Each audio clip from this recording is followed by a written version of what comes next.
As në përpjekjen e 14 me radhë të zgjedhurit e popullit nuk kanë arritur ta konstituojnë Kuvendin e Republikës së Kosovës, duke thelluar kështu krizën institucionale.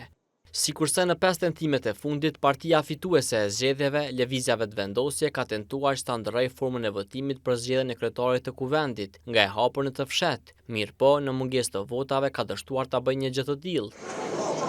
Kryetari i Partisë Demokratike të Kosovës, Memli Krasniqi, gishtin e ka drejtuar sërish te kryeministri në detyrë Albin Kurti për situatën e krijuar. Albin Kurti nuk i ka numrat për të bërë kryeministër edhe një herë, andaj për të mos ardhur deri aty po na mban peng të gjithë neve bashkë si qytetar, si deputet, si institucione. Kurse deputetja nga radhët e koalicionit Lëvizjave të Vendosje, Guxë dhe Alternativa, Mimoza Kusari Lila, akuzoi se deputetët e opozitës se duke mos marrë pjesë në votim po bëjnë shkelje kushtetuese, derisa tha se me PDK nuk do të ketë bisedime për bashkëqeverisje. Ne nuk kemi ende kryetar të Kuvendit e nën kryetar të Kuvendit e LRM konstituim të komisioneve, të cilat duhet të bëhen nga grupet parlamentare, që të njëjtit që po i mbledhin në shkrimet e kanë mundësinë të marrin pjesë në votim dhe të kryhet e gjitha kjo procedurë.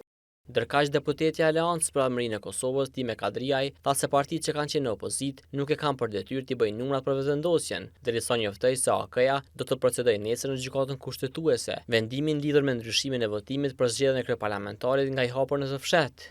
Besoj që është shkelje e procedurave, është shkelje ligjore, është shkelje kushtetuese që në mes të votimeve pa pas vota, pa pas një mocion, pa kalun Kuvendin e Kosovës, e ka ndryshuar formën e votimit.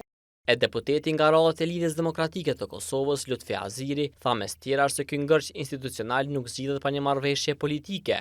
Me vetë faktin që nuk kemi ende një marrëveshje politike për qeverinë, nuk po besoj që mund të përballohet zgjedhja kryetares së Kuvendit e nominuar prej vetëvendosjes. Në anën tjetër, kryeministri Kurti, ashtu siç ka vepruar zakonisht gjatë periudhës së fundit, ka refuzuar të flasë para gazetarëve rreth krizës politike në vend. Seanca e radhës do të zhvillohet të martën në ora 10. Shihemi më 13 në orën 10.